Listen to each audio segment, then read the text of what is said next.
It was supposed to be a casual night out. The air was thick with laughter, music, and the clinking of glasses, but I barely noticed any of it. I was sitting at the bar, nursing a whiskey I didn't even want, while Ellis dominated the room. Her laugh was loud, infectious even, and her stories drew everyone in. She was magnetic, the kind of person people couldn't help but gravitate toward. I sat there, feeling like an accessory, an afterthought in her orbit. But it wasn't until she turned to the group and said it that I felt my stomach drop. "James?" She laughed, her voice cutting through the hum of the crowd. "Oh, he's harmless. Practically a cuckold."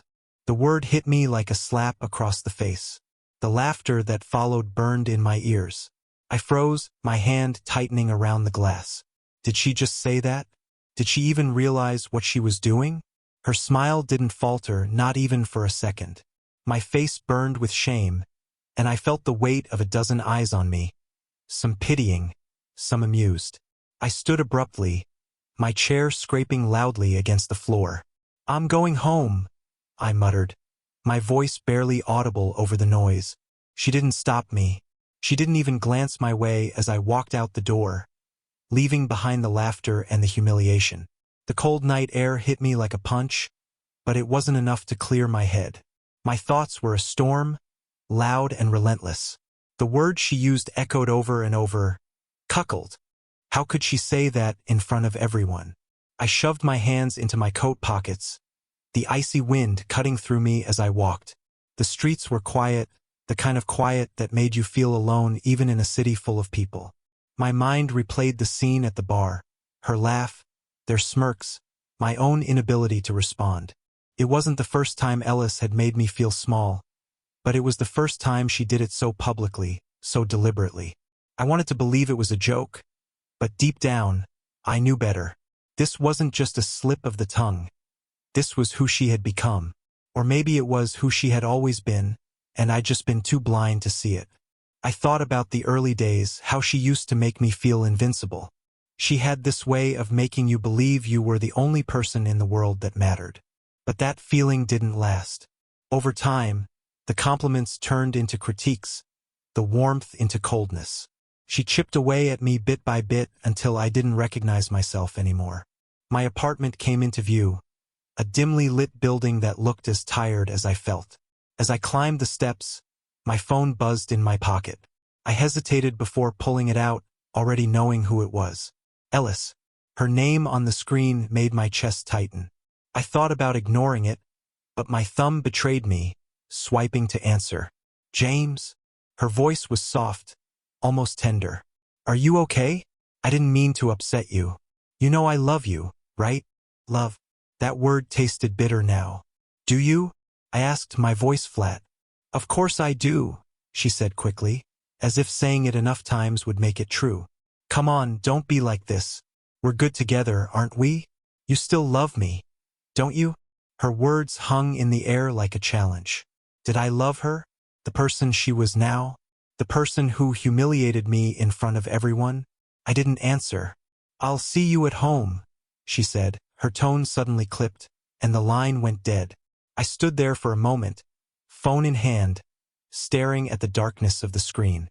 I wanted to scream, to cry, to do something, but all I could do was stand there in the cold, feeling the weight of her words. Ellis wasn't always like this, or at least that's what I told myself. I still remember the first time I saw her. It was at a coffee shop on the corner of 5th and Main. She was standing in line, her hair falling in loose waves over her shoulders. Her lips curved in a faint smile as she scrolled through her phone. She looked effortless, like she didn't even realize how beautiful she was. When she glanced up and caught me staring, she smiled. Bright, confident, as if she had been expecting my attention. "You always gawk at strangers, or am I just special?" she teased, her voice warm and inviting. I stumbled over my words, embarrassed, but she laughed it off, and by the time I left the shop, I had her number saved in my phone. That was Ellis. Magnetic, charming, and impossible to ignore. Our first dates were like something out of a movie. She had a way of making every moment feel extraordinary. We spent hours talking about everything. Our dreams, our fears, the things that kept us awake at night. She was ambitious, driven, and full of life. She made me feel like I was the luckiest man in the world. I proposed to her after just a year of dating. Looking back, it feels so naive, so foolish, but at the time I was sure she was the one. The wedding was beautiful, small but perfect. Ellis was radiant, her laughter filling the room as she danced and drank champagne. The first year of our marriage felt like an extension of our honeymoon phase. We traveled, tried new things, and built a life together. I thought we were invincible. But then, slowly, things began to change.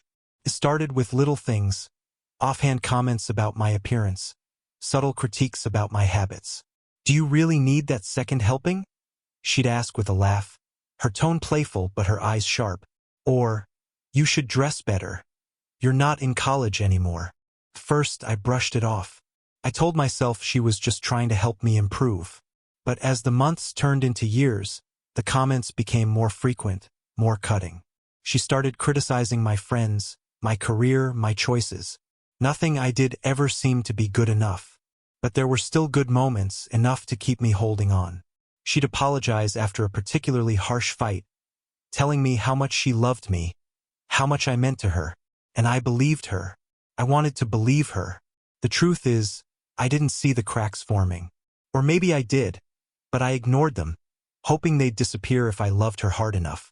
It wasn't one big moment that made me realize something was wrong. It was 100 little ones. Tiny fractures that, over time, became impossible to ignore. The first time I felt the weight of Ellis's words was during a dinner party at our apartment.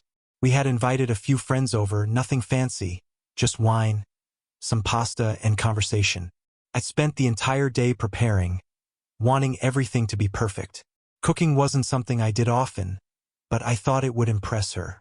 When everyone sat down, I couldn't help but feel a sense of pride as I placed the dishes on the table. "Wow, James," one of her friends said, taking a bite. "This is amazing." I glanced at Ellis, hoping for some recognition, but she just rolled her eyes. "Don't get used to it," she said with a smirk. "He probably found the recipe on YouTube." The table laughed, and I laughed along with them, pretending it didn't sting. But it did. Moments like that started happening more often. She'd interrupt me mid-sentence when I was telling a story, correcting me in front of others. No, that's not how it happened," she'd say, shaking her head with an exasperated smile. "He always gets the details wrong." At first, I told myself it was just her personality. Sharp, direct, no nonsense. But the excuses I made for her began to wear thin. Then came the fights. They weren't explosive, not at first. They were quiet, insidious. She'd sigh loudly when I got home late from work, her disappointment palpable. "Do you even care about spending time with me?" she'd ask, her voice low but biting. If I tried to defend myself, it only made things worse. "You're so sensitive," she'd say, brushing off my feelings like they didn't matter. "I'm just being honest. You should appreciate that." But it wasn't honesty, it was control. She made me second-guess everything. My decisions, my abilities, even my worth. One night, I found myself sitting in the car outside our apartment, unable to bring myself to go inside. The thought of facing her, her scrutiny, her sharp words, felt unbearable. That was the night I realized I wasn't happy anymore. I was just surviving. And yet I stayed. Because despite everything, there were still moments when she was the woman I fell in love with. She'd hold my hand during a movie, rest her head on my shoulder, and tell me she loved me. Those moments felt like oxygen, keeping me alive just long enough to endure the next storm. But the cracks were growing, and I was running out of ways to ignore them. Fear crept into my life like an uninvited guest, settling into every corner of my mind. At first, I didn't recognize it for what it was. I thought it was stress or exhaustion, or maybe just the natural strain of being in a marriage. But deep down, I knew better. It was in the way I flinched whenever Ellis's tone turned sharp, how my chest tightened when I heard her footsteps in the hallway. I began to anticipate her moods, adjusting my behavior before she could even say a word. If I left the dishes in the sink, I'd rush to clean them the moment I heard her car pull into the driveway. If I was late getting home, I'd rehearse excuses in my head, trying to predict what would set her off. It wasn't physical. Ellis never raised a hand to me. But her words, they cut deeper than any blow ever could. She had a way of making me feel small, insignificant, like every decision I made was wrong. One evening, we were at a friend's wedding. The ceremony was beautiful, and for a brief moment, I let myself relax. Ellis seemed happy, laughing and chatting with the other guests. But then came the reception. I was in the middle of a conversation with one of her friends, a light-hearted discussion about football, when Ellis appeared at my side. Her hand gripped my arm just a little too tightly, and her smile didn't reach her eyes. "James," she said sweetly, but there was an edge to her voice. "Do you think this is the time to be talking about sports? Maybe you should leave the important conversations to the adults." Her friend gave an awkward laugh, but I just stood there, frozen. My throat tightened, and my face burned with embarrassment. I wanted to say something to defend myself, but the words wouldn't come.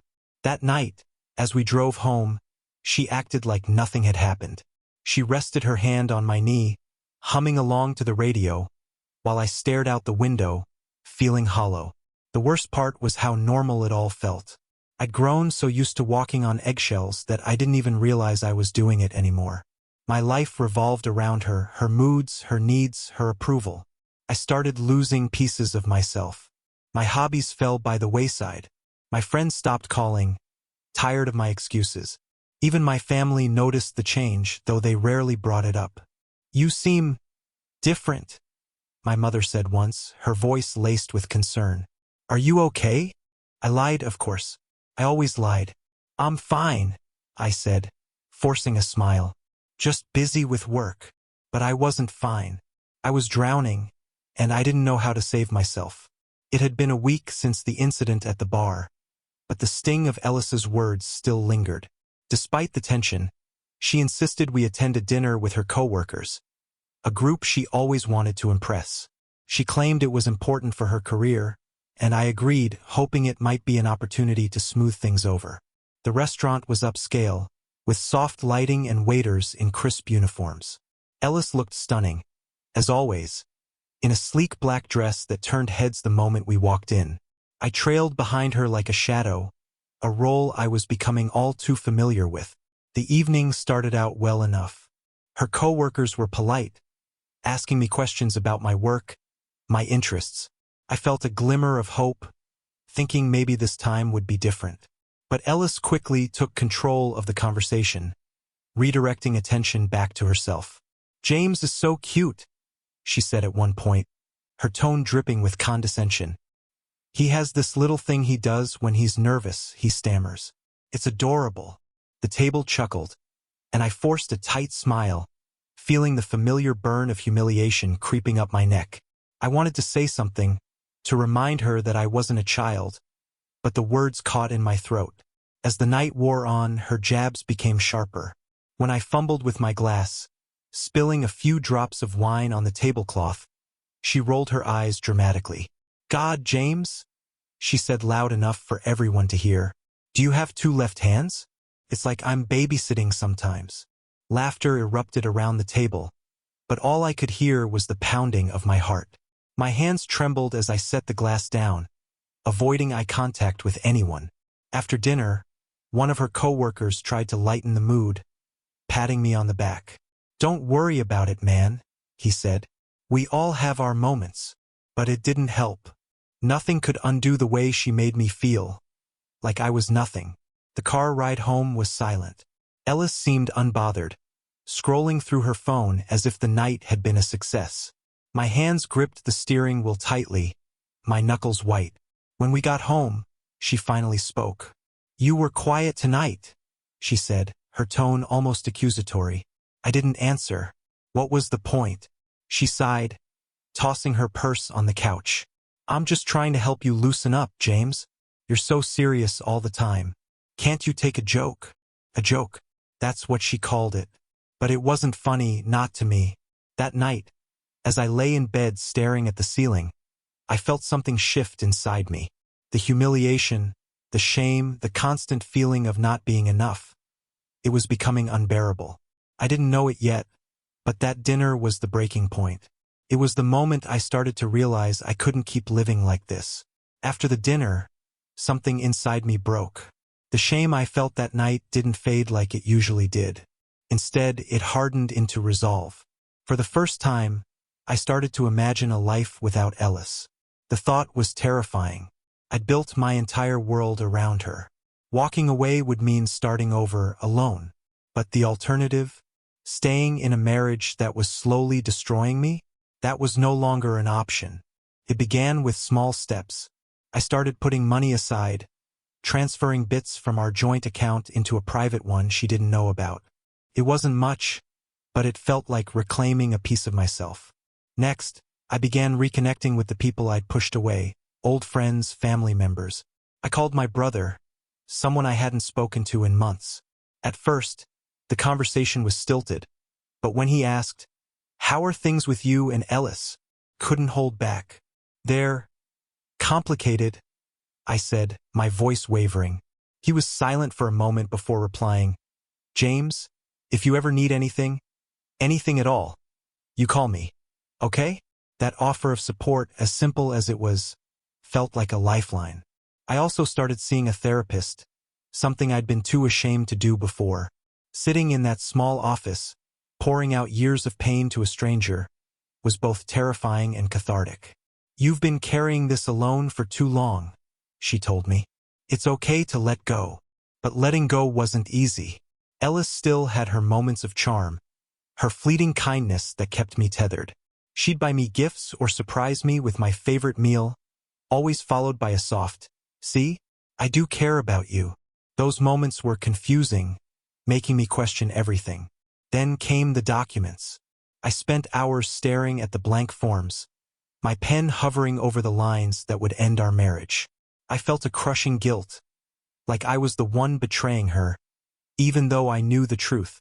The hardest part was the fear. What would she do when I finally told her? Would she lash out, make my life even harder? Or worse, would she beg me to stay, using the same charm that had trapped me in the first place? I rehearsed the conversation over and over in my head, trying to prepare for every possible reaction. But no matter how many times I practiced, the thought of confronting her made my stomach churn. As I folded the completed divorce papers and tucked them into an envelope, I felt a strange mix of emotions: relief, fear, sadness. This wasn't the life I'd envisioned when I said, "I do." But it was the only way I could save myself. I didn't know when or how I'd find the courage to give her the papers, but one thing was certain. I couldn't keep living like this. My plan was set in motion, and there was no turning back. It happened on a Tuesday night, the kind of evening that felt mundane in every way until it wasn't. I had just gotten home from work, exhausted and craving nothing more than a quiet dinner and the solitude of sleep. But as soon as I walked through the door, I could tell something was off. Ellis was waiting for me in the kitchen, her arms crossed over her chest. Her expression was unreadable, but her stance screamed confrontation. The tension in the air was suffocating. "You're late," she said, her voice cold. "I had to stay late for a meeting," I replied, setting my bag down. "I told you this morning," she scoffed, rolling her eyes as if my explanation wasn't worth her time. "You always have some excuse, don't you? You can't even manage to show up on time for dinner, James. It's disrespectful." I bit back a retort, knowing it would only escalate things. Instead, I went to the fridge, pulling out leftovers from the night before. As I heated my food in the microwave, she stood behind me, her presence like a dark cloud. "Do you even care about this marriage?" she asked suddenly, her voice rising. "Because it sure doesn't feel like it. You put in more effort at work than you ever do here." Her words stung, not because they were true, but because they were so far from it. I had spent years bending over backward to make her happy, sacrificing my own needs and desires just to keep the peace. "I do care," I said quietly, turning to face her. "But I can't keep doing this, Ellis. I can't keep walking on eggshells, trying to avoid upsetting you." Her eyes narrowed, and for a moment, I saw something flicker in her expression. Anger, maybe, or disbelief. "So now it's my fault?" she snapped. You're blaming me for your shortcomings? No, I said, my voice steady but firm. I'm just saying we need to talk about this. Really talk, without the blame and the fighting. But Ellis wasn't interested in talking. She never was. She launched into a tirade, listing every perceived flaw and failure of mine, her words growing sharper with each sentence. I stood there, letting her vent, until she said the thing that shattered whatever was left of my resolve. You're pathetic, James, she said, her voice dripping with disdain. You're lucky I even put up with you. No one else would. Something inside me snapped. I couldn't take it anymore. The constant belittling, the never-ending cycle of humiliation and apologies. My hands clenched into fists at my sides, and for the first time, I didn't feel afraid. You're right, I said, my voice calm but firm. Maybe no one else would put up with me, but that doesn't mean I have to put up with this. Ellis blinked, clearly caught off guard. What the hell is that supposed to mean? I didn't answer. Instead, I went to the drawer where I'd stashed the divorce papers. My hands trembled as I pulled them out, but my resolve was unshakable. I turned back to her and held the envelope out in front of me. This is what it means, I said. I'm done, Ellis. I can't do this anymore. Her face went pale as she realized what I was holding. For a moment, there was silence, thick, heavy, suffocating. Then she exploded. Are you kidding me? She screamed, her voice echoing through the apartment. After everything I've done for you, this is how you repay me? She went on, hurling accusations and insults, but I didn't hear most of it. I was too focused on the weight lifting off my shoulders. For the first time in years, I felt free. When she finally ran out of steam, I spoke. I loved you, Ellis. I really did. But this isn't love anymore. It's something toxic, something that's killing both of us. I need to leave, and so do you. Her eyes filled with tears, but I didn't let myself waver. I walked out of the kitchen, grabbing a bag I had packed earlier that week. As I stepped out the door, I felt a strange mix of emotions. Relief, sadness, fear. But most of all, I felt hope. For the first time in a long time, I had taken control of my life. And no matter what came next, I knew I'd made the right decision. The days that followed felt like walking through a storm. It was as if my entire world had been shattered, and I was left picking up the pieces. After I left, Ellis tried everything to get me back. At first, it was the desperate messages, texts and missed calls, all pleading with me to reconsider. I was wrong, she wrote one night. I promise I'll change. I love you. I didn't respond. Couldn't. Every part of me that had once cared for her screamed in protest, but the logical part of my brain, the one that was finally free of the fog she had created, knew I couldn't go back. Then came the guilt. It hit me like a wave, dragging me under. How could I leave her like that? How could I walk away after everything? The woman I had loved, the woman who had once made me feel like the most important person in the world, was now someone I couldn't even recognize. I had been her lifeline for so long. I had been her partner, her support system, her escape from the world. And now I was nothing more than a ghost in her life. I tried to distract myself. Work, friends, therapy. But nothing seemed to fill the void that had been left in the wake of our relationship. My apartment felt cold and empty, a constant reminder of the life I had left behind. But then, one evening, I got a message from Ellis that made my blood run cold. Did you really think it would be that easy? She wrote. I'm not just going to let you walk away without a fight. I didn't know what to make of it at first, but then I realized she was threatening me, and that realization hit me harder than anything else. The more I thought about it, the more I realized how much power she had over me, even after everything.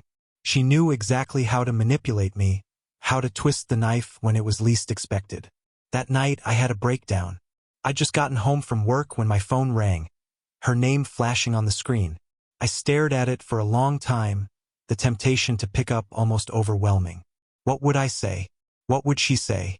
I didn't answer. Instead, I went out for a walk, trying to clear my head.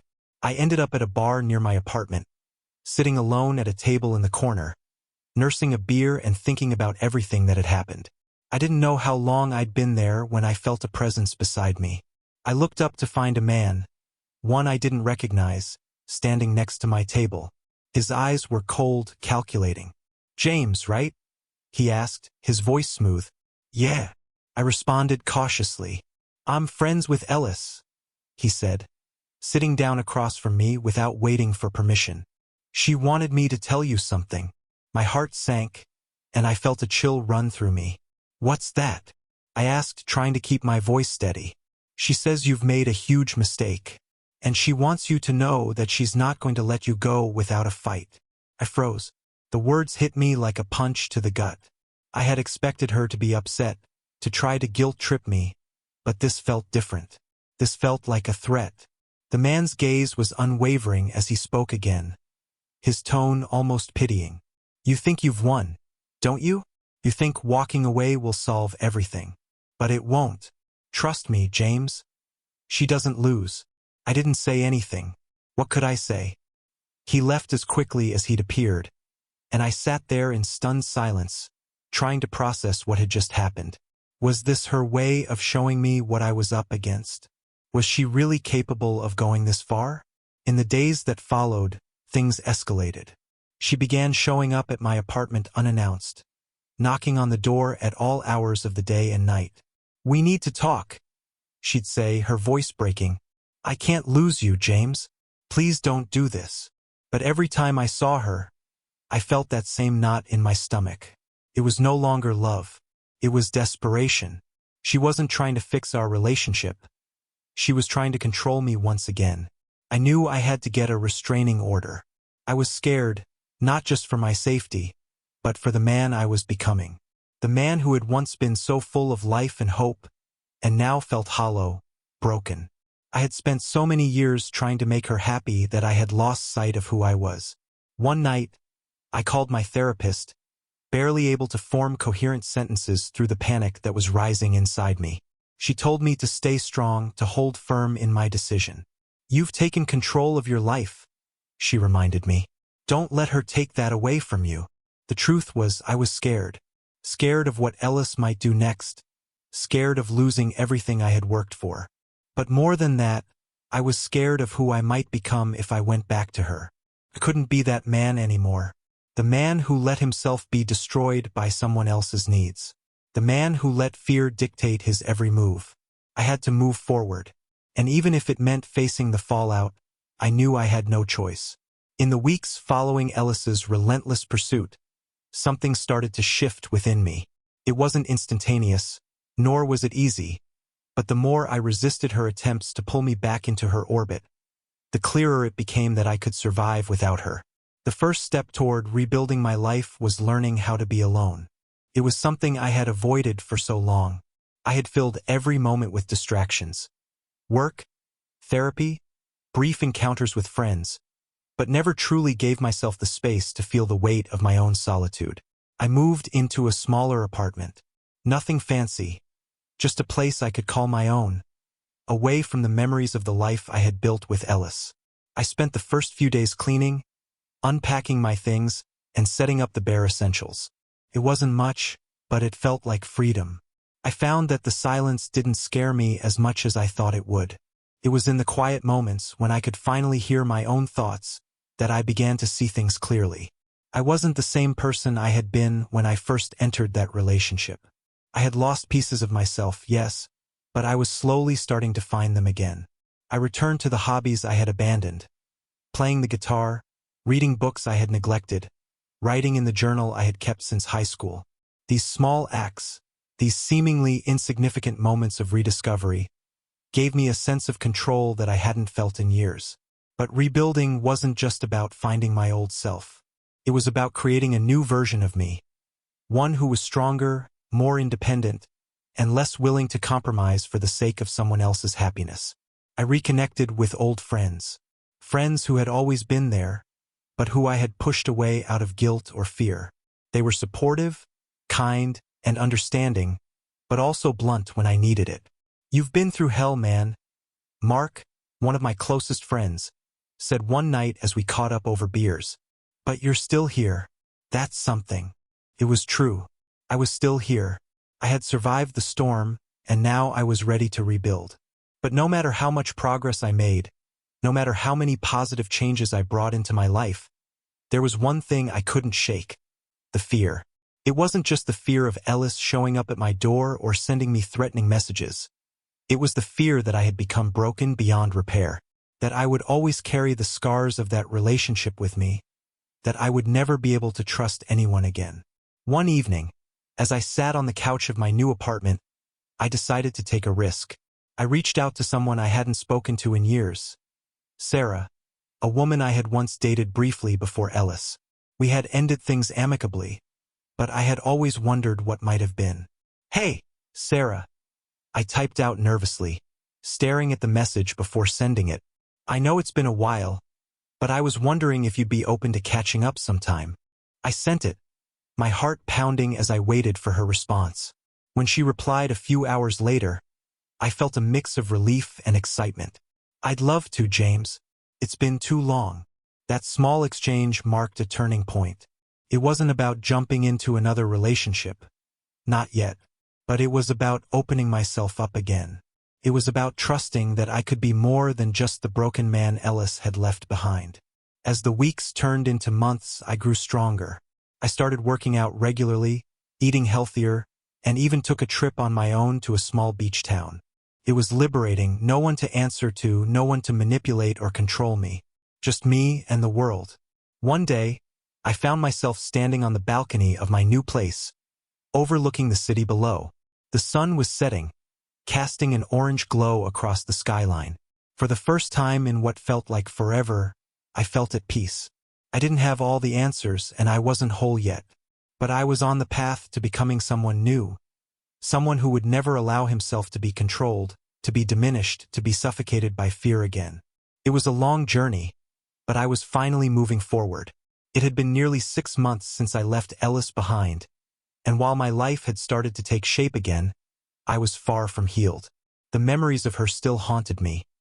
Her voice, her eyes, the way she used to say my name like a whisper. But as each day passed, the grip she had on me loosened, just a little more. I had stopped looking over my shoulder, waiting for her to show up at my door. I had stopped flinching at every unknown number that called my phone. Life was starting to feel normal again. One Thursday evening, after a long day at work, I found myself sitting at my favorite bar. I'd gone there many times over the past few months, enjoying the anonymity of the crowd, the warmth of the beer, and the quiet hum of conversation around me. It was my escape from the quiet loneliness of my apartment. I had just finished my drink when I felt a tap on my shoulder. I turned around and froze. Standing there, almost as if she had appeared from nowhere, was Ellis. My heart skipped a beat. It wasn't that I hadn't expected to run into her eventually. Our city was small, and I had heard whispers of her still going out with friends, still trying to maintain a sense of normalcy. But seeing her in person, after everything we'd been through, it was different. She was standing there, staring at me, her expression unreadable. For a moment, neither of us spoke. The world around us seemed to fade into the background. "James," she finally said, her voice quiet, "I didn't expect to see you here." I could feel my pulse racing, my throat dry. It had been so long since I had heard her voice, but it didn't comfort me anymore. It only made me remember the manipulation, the anger, the way she had broken me. But I couldn't show her that. I had worked too hard to reclaim my life. I took a deep breath and forced a smile. "I didn't expect to see you either," I said, my voice steady, though it was shaky inside. She looked different. Tired, worn out. Her eyes, once sharp and calculating, now seemed distant, like she had seen too much of the world she had tried so hard to control. She was still beautiful, but something about her seemed empty. For a long moment, there was an awkward silence between us, both of us unsure of how to proceed. Then she took a step closer. "I just wanted to apologize," she said, her voice low, "for everything. The way I treated you, it was wrong. I know that now." I stared at her, unable to speak for a few seconds. I had imagined this moment countless times, but I had never expected it to come like this. Part of me wanted to yell at her, to remind her of the hell she had put me through. But another part of me, something calmer, something stronger, held me back. I don't need your apology, I said finally, my voice firm but not unkind. What we had is over, Ellis, and it needs to stay that way. She winced, but I could see a flicker of something behind her eyes. Regret, maybe. Or maybe it was just the realization that she had lost control of me. I know, she whispered. I've been trying to figure things out, James, trying to fix what I did. But I know I can't fix it now. Not with you. Not with anyone. There was a long pause, and for a brief moment, I almost felt sympathy for her. But I quickly pushed the feeling away. I had spent far too long giving her that sympathy, that understanding, only to be hurt again and again. You're right, I said quietly. You can't fix it with me. You can't fix it at all. We both need to move on. She nodded, her eyes softening for a moment. I just wanted you to know that I'm sorry, James. I never meant to hurt you like that. I just didn't know how to love you right. The words hit me like a punch to the gut, and for a split second, I was flooded with memories. The good times, the times I had convinced myself things would get better. But I pushed it all down, focusing on the reality in front of me. I know you didn't, I said, my voice barely above a whisper. But it's over now. I'm done. We're both done. Ellis took a step back, her face now filled with resignation. I guess that's it then. Yeah, I replied. That's it. She turned and walked away without another word, disappearing into the crowd. I stood there, staring after her, feeling something strange. A mixture of relief, sadness, and finality. For the first time in a long time, I didn't feel the weight of her presence in my life. I didn't feel the pull of her manipulations or the sharp sting of her abandonment. I was free, and as I watched her walk out of the bar, I realized something I hadn't fully understood before. I had spent so many years trying to fix a relationship that was never meant to be fixed. I had spent so long mourning a love that was toxic and broken. But now, standing in the quiet aftermath of it all, I could finally see it for what it was. And for the first time, I could let it go. The encounter with Ellis wasn't the dramatic confrontation I had expected. There were no screams, no violent outbursts, just a simple acknowledgement that both of us had changed, and that we needed to let go. Sometimes, the hardest part of healing is realizing that closure doesn't always come in the form we expect. Sometimes, it comes in the quiet moments when we accept that the past is behind us. If you've ever been in a toxic relationship, you know how hard it can be to walk away. But you don't have to face it alone. Share your thoughts in the comments, your experiences, your struggles, your victories. Let's build a community of support where we can all find the strength to move forward. If you found this story relatable, don't forget to like, subscribe, and hit the notification bell. This journey of healing is just beginning, and I'd love to continue sharing it with you. Let's take the next step together.